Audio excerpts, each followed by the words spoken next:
BioShock might be one of the weirdest first time playthroughs I've had so far. Because going into this, all I really knew was people say it's a classic, there's big daddies, and the game takes place underwater. That's it. I did not know I was about to be playing this creepy horror style game late at night, lights off, headphones on, with crazy people screaming in my ear while I'm walking around with a damn wrench. Like, bro, I thought I was playing a legendary shooter. Next thing I know, somebody lunges out at me from the dark and I'm almost falling out my chair screaming like a bitch. Welcome back to Rental Replay. Let's talk about it. So the game starts with your plane crashing in the middle of nowhere. You swim up, there's this random tower just sitting there in the ocean in the middle of nowhere, and I'm already like, what the hell is going on? Then you go underside, take this little underwater elevator thing down, and that's when you see Rapture for the first time. And I gotta give the game credit, that first reveal is fire. Seeing the whole city under the ocean was fascinating. The lights, the buildings, the way everything looked underwater, I loved it. It felt really different immediately. I don't think I've played many games that have a setting like this. Rapture just feels like its own thing. It's not some basic city, it's not some generic sci-fi place. It has this like classy, broken, creepy underwater nightmare vibe to it. And that's probably my favorite thing about BioShock, the vibe of it. Because even when I wasn't really blown away by every single part of the game, the atmosphere kept me really interested. Rapture is definitely the star of this game. Now, here's where it gets really funny to me, because I never knew BioShock was basically a horror style game. Nobody told me that part. I thought I was just playing this classic underwater shooter with cool enemies, big daddies walking around, but no. I'm playing this game late at night, lights off, headphones on, and I'm hearing these psychotic voices screaming through the halls. People crawling around ceilings, talking to themselves, laughing, crying, tweaking out. And I'm sitting there with a wrench like, bro, is this really what we're doing right now? Like, is this really what we're doing? And I'm not gonna lie, some of those enemies got me, man. You're looking around, hearing voices, nobody's there. Dude falls from the ceiling, jump right in your face, and I'm like, oh my god! There were definitely some moments where somebody would jump out or I'd hear something behind me and I almost fell out of my chair numerous times, screaming like a little bitch. I'm not really even ashamed to say it, because the game does a really good job at making you feel uncomfortable. It's not just scary because enemies pop out, like it's scary because Rapture feels like a place that already died, but somehow people are still trapped in it, losing their minds. That's really what made it creepy to me. It felt like I was walking through a city that should not exist anymore. Now, as far as the gameplay goes, I thought it was fun. I don't think the gameplay was over the top amazing or anything like that, but it was very good. The layout was good, the level design was good, the mechanics worked fine, the weapons were fun enough, exploring Rapture was very fun and cool. I really honestly didn't have any major issues with how the game played. It's a game where everything works like it should. Everything feels solid, and the setting makes it more interesting than it would have been if it was just a normal shooter. Because if this same gameplay was in some basic military base or regular city, I don't know if I would have cared as much. But because it's Rapture, I wanted to keep moving forward. I wanted to see the next area. I wanted to see what weird thing was around the corner. I really wanted to know what happened to this place. So even though I wouldn't say the combat itself blew my mind, the world made me want to keep playing it. Now, I'm gonna be honest right here, the plasmids are crap. They're not, I'm not gonna sugarcoat it in any way, it's crap. I know that might be a hot take for some of you guys, but I'm just being real here based on my playthrough. The idea of plasmids are really cool. Being able to shoot lightning, fire, use telekinesis, all that stuff sounds really dope, but actually playing the game, I barely use them most of the time. 90% of the game, I just mainly use weapons because the plasmids just didn't feel that great to me. They didn't feel as useful as I expected. They didn't really feel crazy powerful. They didn't make me feel like, oh yeah, this is the thing that makes BioShock combat amazing, right? It was more like, I mean, alright, I guess I'll shock this dude real quick and then I'll go back to shooting over here. If I do play BioShock 2, I really hope the plasmids are better, or at least more useful than just melting some ice. Because in this game, for me personally, they were probably one of the weaker parts. Cool idea, they just didn't really execute it that well for me. I expected to love the plasmids. I'm like, oh, it's about to be super cool, but like, they just didn't do nothing for me. I thought they were really, really lame. And you know, you had to inject in that injecting animation, bro, when your stuff got low, oh my god, it's painful to watch. But like, I don't know, just injecting it and you only get that little bit of power just kind of seemed lame to me. I expected something a little bit more over the top. Now, the story at first is interesting, but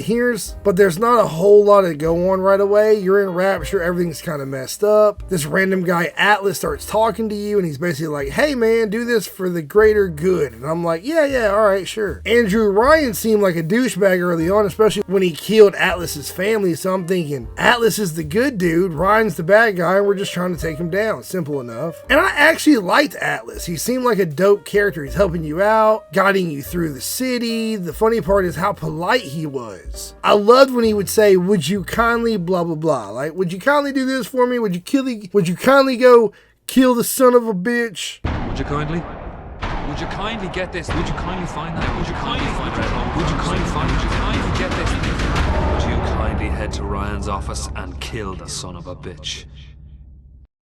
Like, bro, yeah, I got you, man. I'll do that for you, no problem. Bro, then that later twist happens and I'm like, oh, okay. Now I feel like I legit feel taken advantage of. This dude's been using me the whole time, not just using me like regular manipulation. I mean, this man was literally controlling me, and that's when I had to sit there and think about the whole game differently. Because I really was just blindly listening to this dude. Every time he told me to do something, I'm like, all right, cool, you know, don't worry about it, I'll do it. So when the game reveals that it's actually kind of crazy, because the twist isn't just for the character, it's for you as the player too. Like, you realize you weren't making as many choices as you thought you were. You were just following orders, and that's probably the strongest story moment in the game for me. That would you kindly twist was insane, man. I don't think a game has ever really messed my head up like that before. It was really kind of crazy when like that reveal happened. Now I gotta talk about the little sisters, and I hate to even go into this, but yeah. When the game introduced the whole morality system, I was like, you know, damn, that's crazy. You got these little girls walking around with big daddies, and the game basically gives you the choice to either save them or harvest them. Obviously, I would hope, like anybody else, you pick save them. I'm not trying to be a monster out there, I mean, you know. But then curiosity did get the best of me, I'm not gonna lie, because I'm playing the game blind. Part of me is like, well, I kind of want to see everything. Like, I want to see the animation. So I said, let's harvest one just to see the animation. And as you guessed, I felt like a piece of crap immediately. I should not have done that. It felt wrong as soon as I did it. And what makes it worse is I didn't even realize how much that would affect my ending. So I get to the end of the game thinking I mostly play like a good dude, and then the ending is like, nah, man, you're the villain here. And I'm sitting there like,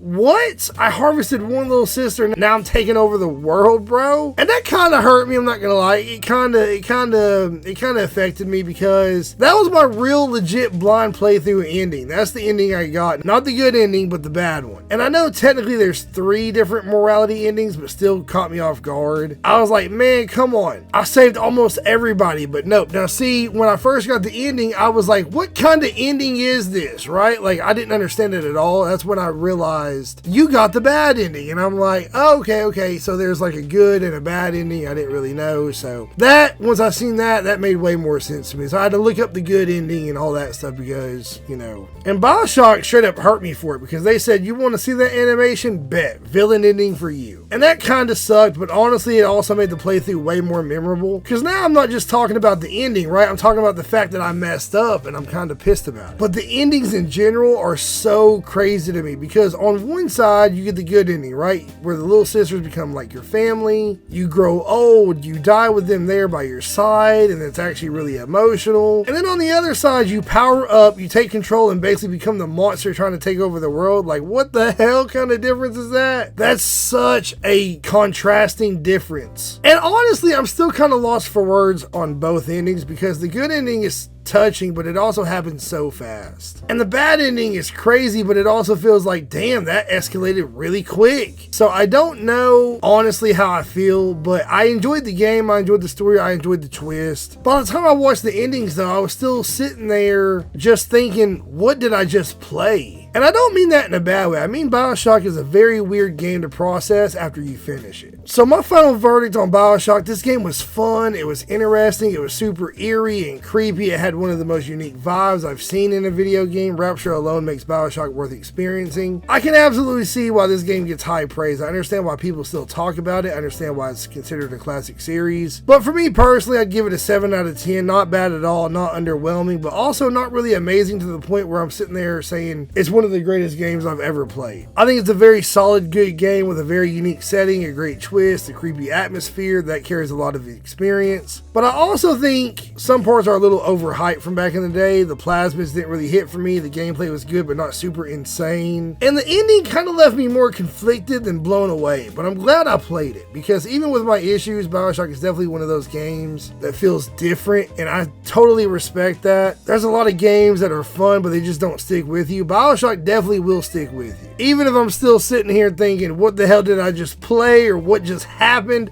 It definitely sticks with you. I'll give it that. So that's my first time experience with BioShock, and if you played this game before, let me know in the comments, did you save all the little sisters or did you mess up like me? And let me know if BioShock 2 improves the plasmids, because that's probably my biggest thing I'm hoping for if I keep going with the series. If you enjoy these first time journey videos where I'll play classic games I missed and see if they still hit today, make sure you subscribe. And I've got more videos like this on the playlist you see on screen, so check those out too if you're into this type of content. BioShock, creepy as hell, unique as hell, definitely a vibe. But did it fully blow me away? Not quite. See you in the next one. Peace.